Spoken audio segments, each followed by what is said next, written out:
understand it like that.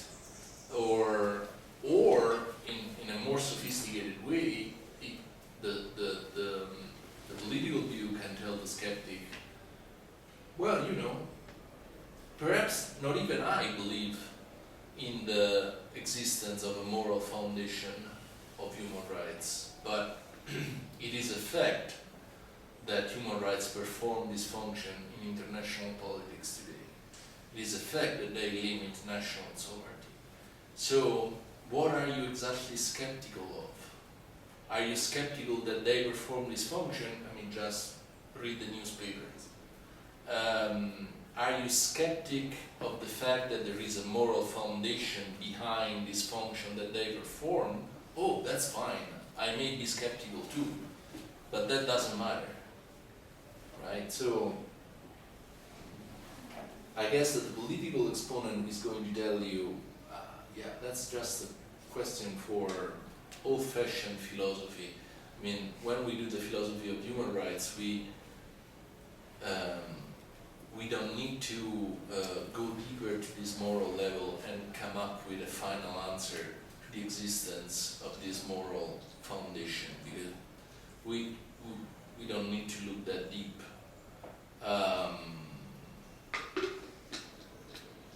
Now, back to the first part of your question, is this move from how things are to how things should be, which was the last resort move of the political view, another instance of the is-ought fallacy, so moving from how the world is to the way in which the world should be. Now,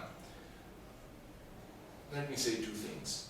First, in all fairness, no matter how orthodox I am, I think that there is a way of saying that even orthodoxy risk to violate this condition, to make this fallacy.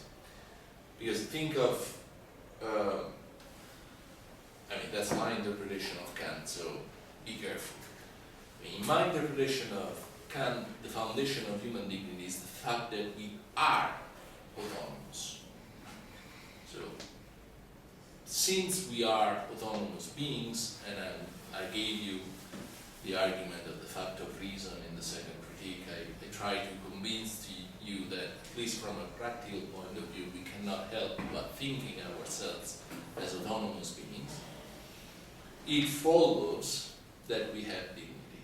So it follows that there are certain things that should not be done to us, or should be done to us. I mean, there are prescriptive consequences that follow from a description of what we are. So this move from is to ought is not a problem for the political view only. That's the first part. Second part of it, I'm not sure that what's going on here is exactly an instance of the is-ought fallacy.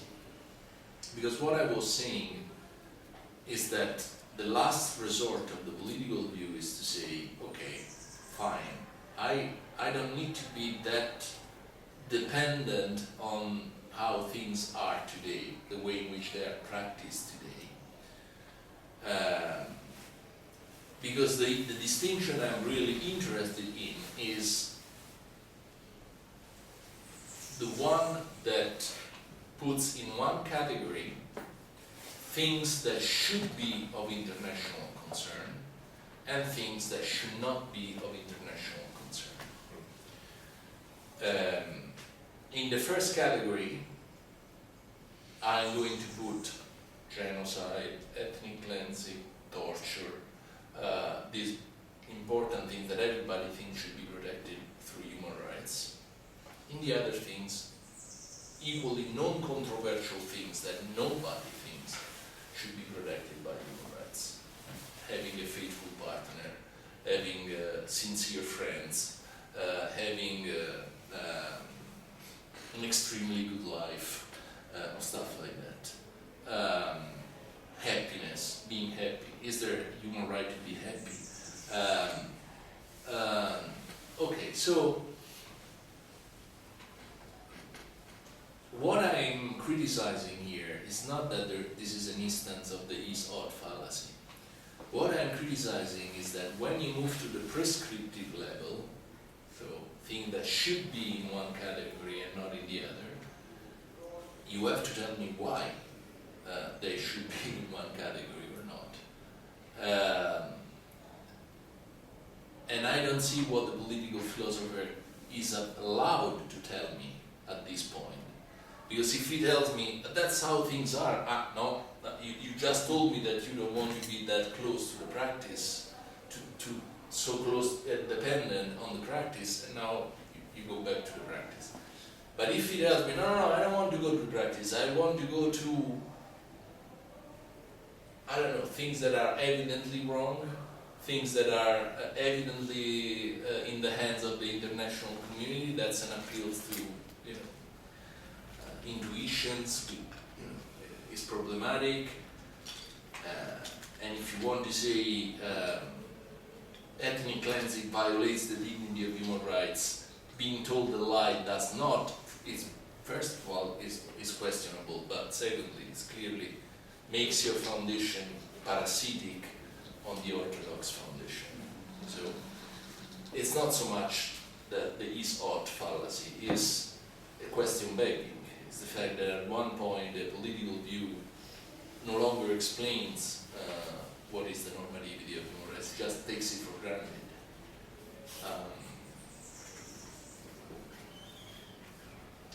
Something else came to my mind while I was responding to the first part, and now escaped my mind. Well, okay. Thank you.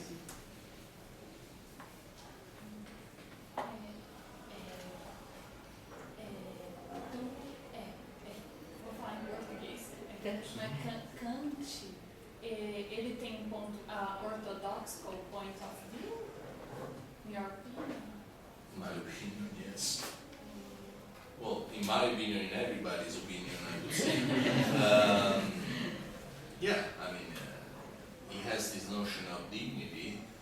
He doesn't talk about human rights, obviously, unless very rarely, and most of the times he doesn't talk about human rights, but human right in the singular, Menschenrecht. He doesn't explain the foundation about this.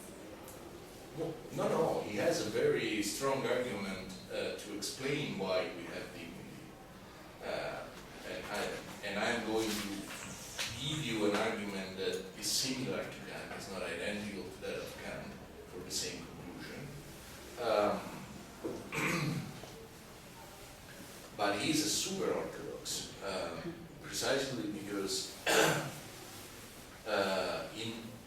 he cuts deeper than the current orthodoxy, because he doesn't stop at mentioning human dignity, but he explains to you why we have dignity. Now, you can like the argument that explains to you why we have dignity or not like it, but at least it gives you an argument. And the argument is, as I was mentioning before, that we have strong philosophical reasons to believe that we are autonomous.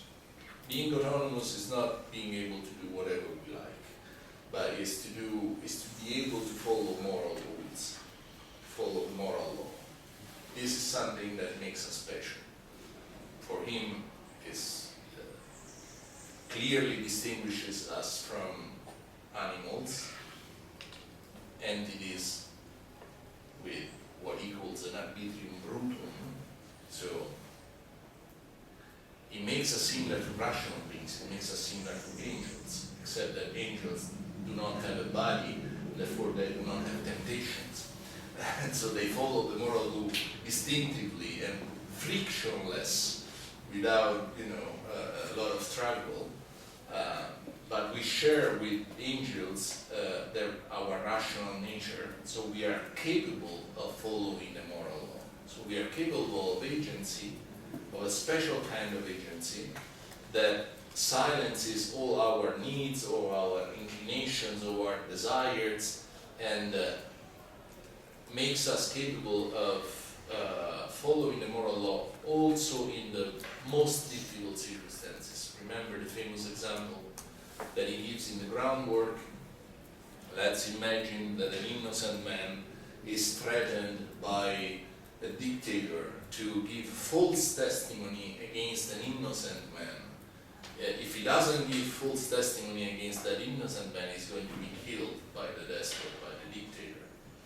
And Kant says, nobody knows what we would do in the shoes of this person who is threatened by the despot. Nobody knows whether we would be so courageous to say, fuck you, dictator. No, I'm not going to give false testimony against this innocent man because he's innocent. It's not right to say that he's guilty if he's innocent. So nobody knows what we would do, but we all know that we could say the famous fuck you, dictator. And for him, this is a kind of indication that even when our survival, that is the strongest inclination that we have, the strongest instinct that we have, even when survival is at stake, we can still follow what our reason commands, that is what the moral law commands, in this case, to avoid to give false testimony against this innocent person. And this shows that we are autonomous beings. By being these kind of beings capable of these special bits of behavior, ipso facto, we are worthy beings. We have a dignity. We stand above the natural world. We stand above nature because we are free. Free at a very, very deep level. Not free in the sense that we can follow our passions. Nobody, is going to tell us which ice cream or which flavor or which partner we have. That's good, that's freedom too, but that's not the freedom I'm talking about. I'm talking about a higher level of freedom that is autonomy. The fact that at one point I am in charge of my life at a very strong level. The famous poetry by Nelson Mandela, I'm the captain of my soul. That's a Kantian line. I'm the captain of my soul, and up to the point that I can silence the instinct of survival in order to follow the moral law. And for Kant, this is the explanation of why we are entities with dignity, why we have dignity. So it is an argument. Now, again, you may think this argument is wrong, you cannot rely on what he calls the fact of reason, this immediate bindingness for us of the moral law, immediate and inescapable bindingness of the moral law. Fine, but at least it gives an argument. So, yeah, I think he's a super orthodox. That's why I like him. And you follow him. Yes, and I'm following him on this, yes.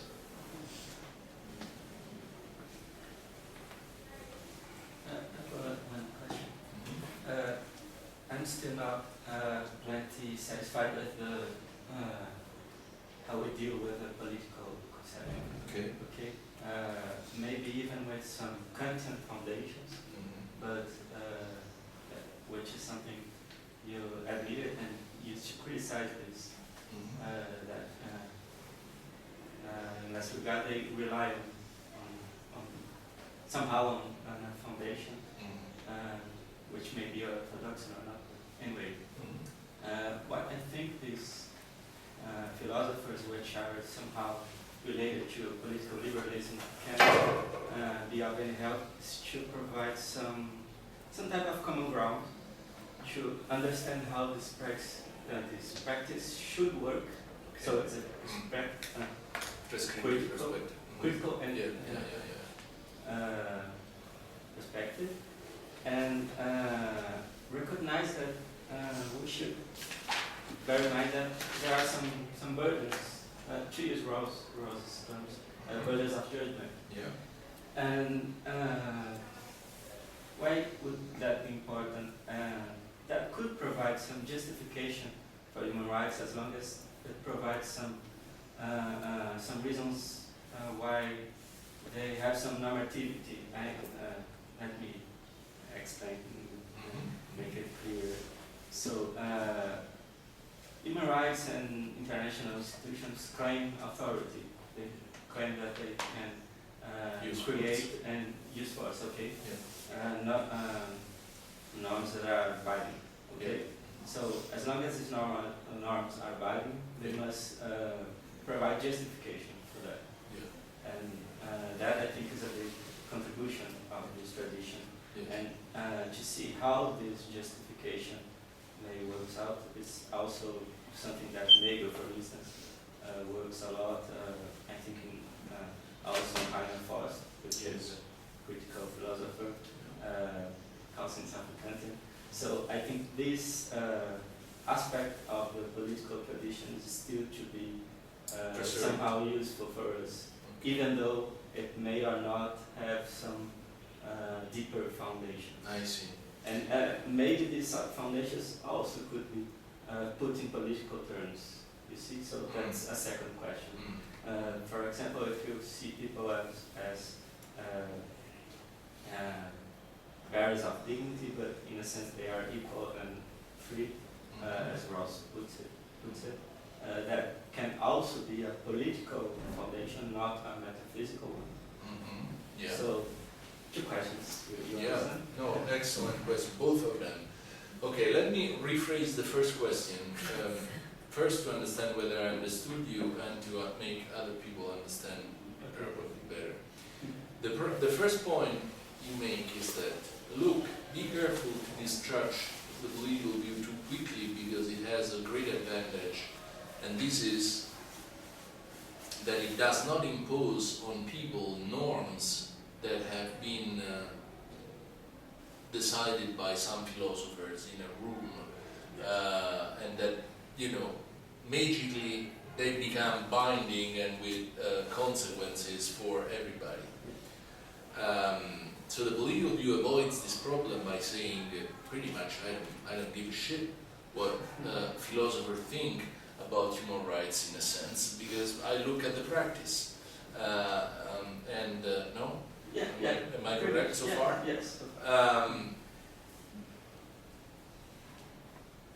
So, just to be a little more precise, it's not that I don't give a shit, it's just that this must be translated into some political language, understand? Right. Something that all participants may share. absolutely. In fact, the last thing I didn't cover of this chapter, because I was tired, is this appeal to global public reason, which is pretty much what you're doing. Yeah. So, so the idea here would be that in deciding what human rights are and to explain why they're binding, we are appealing to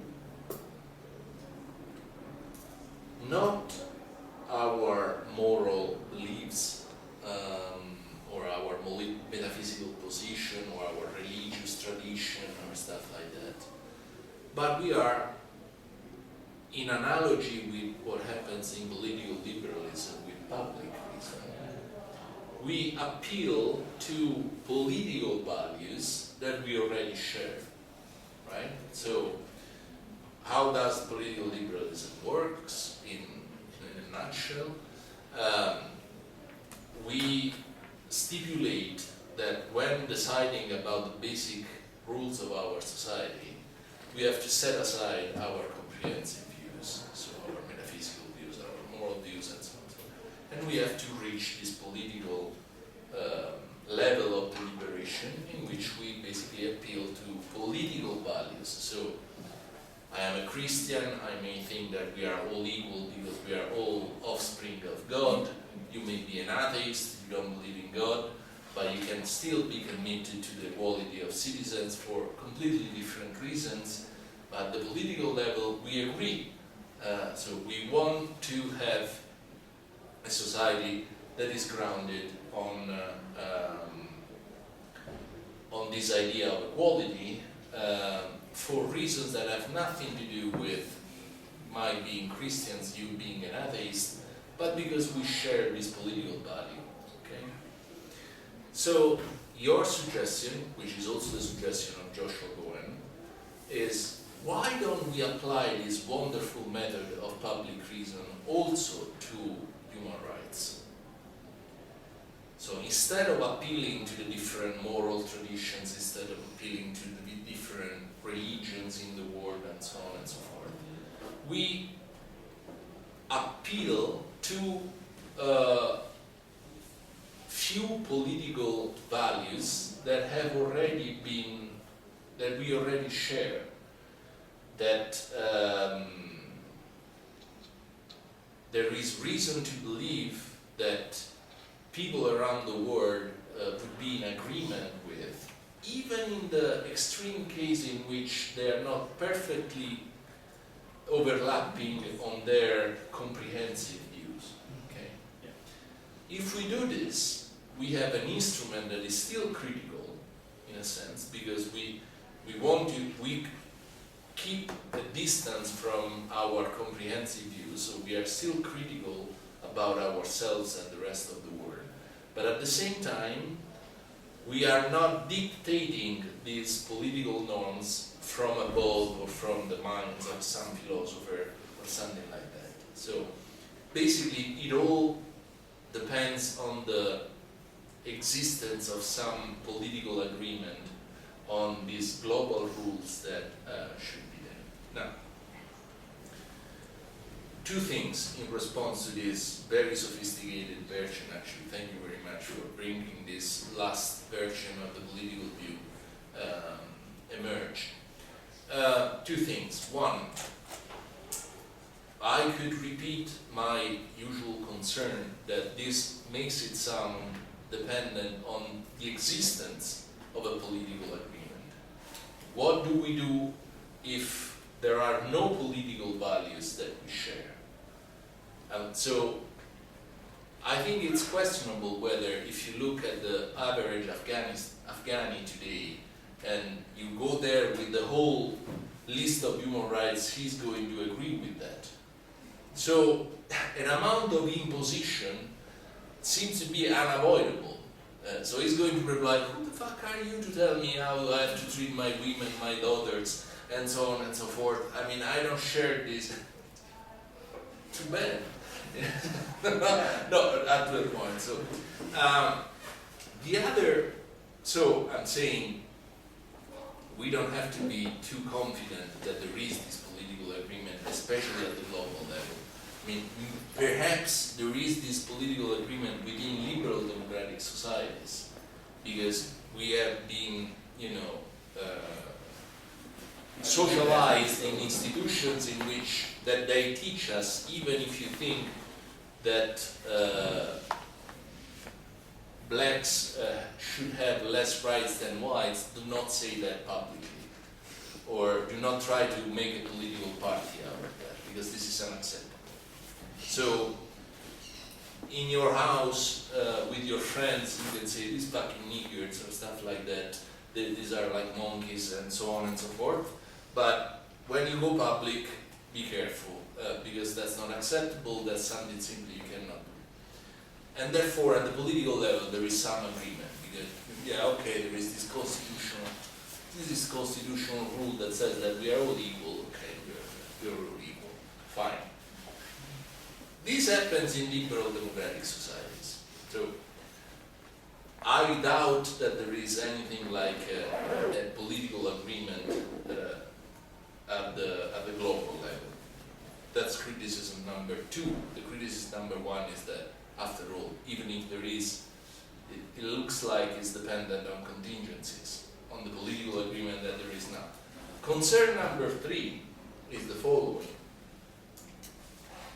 This idea of distancing yourself from your comprehensive view in order to reach an agreement at the political level, again, is a liberal attitude.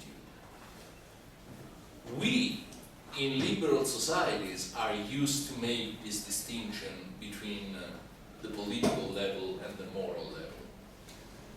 But this is quintessentially liberal. Whereas in other traditions, you are expected not to make this distinction. It's almost obligatory that you do not make this distinction.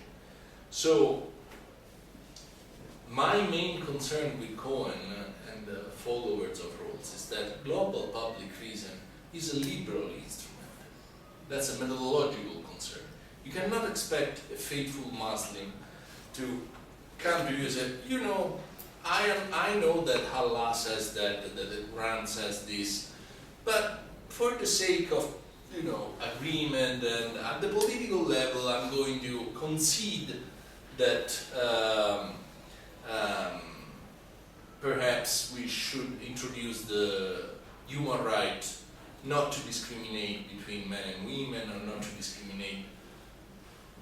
I don't know. I mean, I said Muslim, but any religious fundamentalist is the same, obviously. So this distinction between sacred books and the political level, remember, should, in case of a conflict, should take priority. I mean, that's what Rawls says. No? If there is a conflict with political values and moral values, political values are expected to be stronger. I mean, it seems to me that it's more promising to give a sort of moral argument, to give a moral foundation of human rights that doesn't appeal to this political level, and to make it as compatible as possible to the values, to the different metaphysical comprehensive views that are out there in the world. At least that's my strategy. Because I think that global public reason is really not an instrument that is at our disposal if we talk about human rights. So that's concern number 3 about it. But thank you very much for making the best case of the political view much better. Another content as well. No, I just absolutely. makes sense. This shows that everybody should speak for himself. Even if you try to be fair to someone you don't agree with, basically you are going to create a straw man instead of if you go, yeah.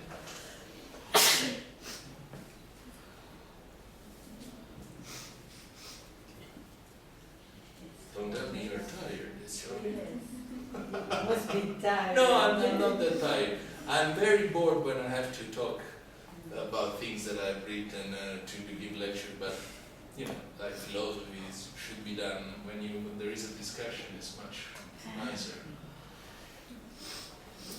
There is tomorrow and the day after. Oh yeah, true. Yeah, tomorrow is going to be challenging. So try to come prepared to read the material beforehand, because you know the paper by Waldron is, I mean, challenging. Thank you. Thank you.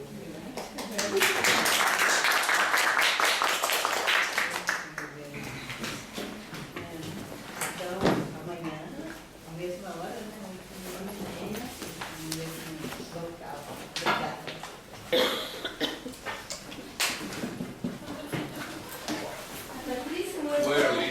Where do you yeah, sit down. Até agora? Cheguei no horário. Exaustos?